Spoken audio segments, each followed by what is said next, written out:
Hello, friends. This is Dave Hurwitz, executive editor at ClassicsToday.com, here with fabulous concert programs, number 142. Now, I must be a masochist, let's put it that way. This is one of those series that gets the least amount of traffic.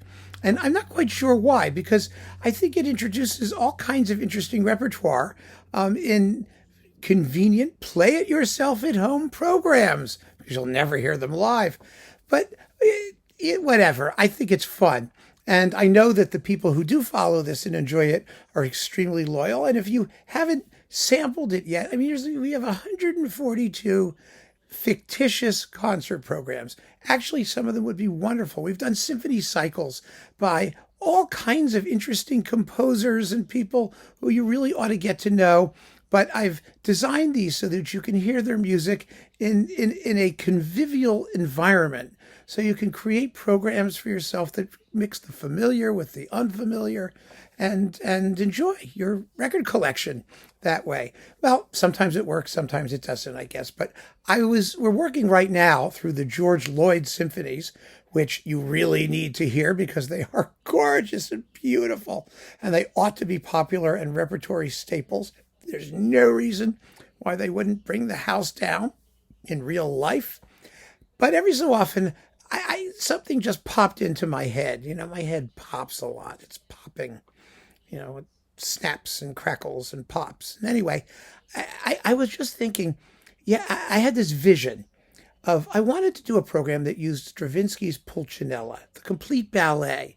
The suite is very popular, but the complete ballet is almost never done because it requires 3 vocal soloists. And, it's for chamber orchestra. It's kind of an odd thing. And I've never seen it programmed complete. I know it has been once in a while, but it's rare. It's very rare. Even though it's popular, it's beautiful, and it's tons of fun. But I thought to myself, you've got these 3 soloists. They're not doing very much. Well, how can we put together a really interesting program for an enterprising chamber orchestra that exploits the vocal soloists in various ways? Well, there are all kinds of orchestral song cycles and things like that. But I wanted to use them in a clump. I didn't want to have just like one soloist do one thing and one do another. I want clumps of soloists. So this is the Voices in Clumps, clumps of voices with chamber orchestra program. And I'm really proud of it because there's some really, really interesting music here. We start with an opera, a complete opera for 4 voices, soprano, alto, tenor, bass, or soprano, mezzo, tenor, bass, whatever. And it's only a 9-minute long opera. It's Samuel Barber's A Hand of Bridge. It's an amazingly delicious little work. It is literally a 9-minute complete opera. What happens is you have 2 couples playing bridge, and what the music does is reveal what they're really thinking while they're playing. And, women want a shop, one of them wants a hat or a something, and one of the guys wants to sleep with his neighbor's wife, the other one who's at the table there. And they go around, as they go around playing bridge, these thoughts come out in a series of little arias, one for each character, and then the whole thing ends. That's all it is. But it's jazzy and bluesy and witty, and it's just full of fun. So that's what we begin with, because it's 9 minutes long. It's an overture. It's overture length. After that, we have Shostakovich's gorgeous and gripping song cycle from Jewish folk poetry. This is an absolute masterpiece. It's 11 songs, orchestrated fabulously for chamber orchestra, and it's scored for a soprano, a mezzo-soprano, and a tenor. So we've got 3 soloists, and most of them participate in all the songs in various ways. The most powerful and devastating song is called Winter. It's about starvation during the Russian winter. And you have the tenor singing a lament while the other soloists moan like the wind. And oh my God, it's marvelous. And there's an incredible little lullaby. Bye, bye, bye. I don't know the Russian, but it's all very marvelous. And the tunes have that Jewish Slavic character, which is, I just melt when I hear it.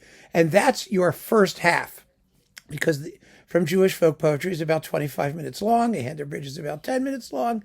It's about the length of a decent symphony. You get a nice program. Now, A Hand of Bridge, like I said, uses 4 soloists, 3 of whom can do the Shostakovich. After the intermission, we have another overture before Pulcinella. Now, Pulcinella is scored, in case you were wondering, it's a chamber orchestra with a few artillery instruments. It's a trumpet and there's a trombone and stuff like that, which is really good because these other pieces use them too. But the vocal layout for Pulcinella is also 3 singers. It's a soprano, a tenor, and a bass, I believe. I think that's what it is.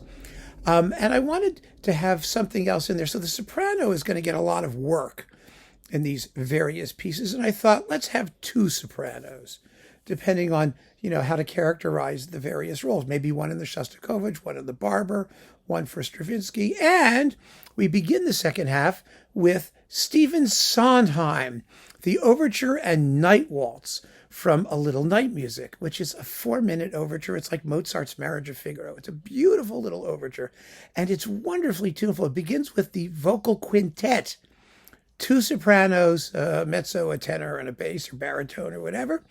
And they start tuning up the orchestra, and then they come in with the waltz, the wonderful waltz theme, and they sing fragments of the stuff to come. And then the orchestra finally gradually comes in with the waltz theme, and the soloist joins wordlessly at the end. Oh, it's marvelous. It's so much fun.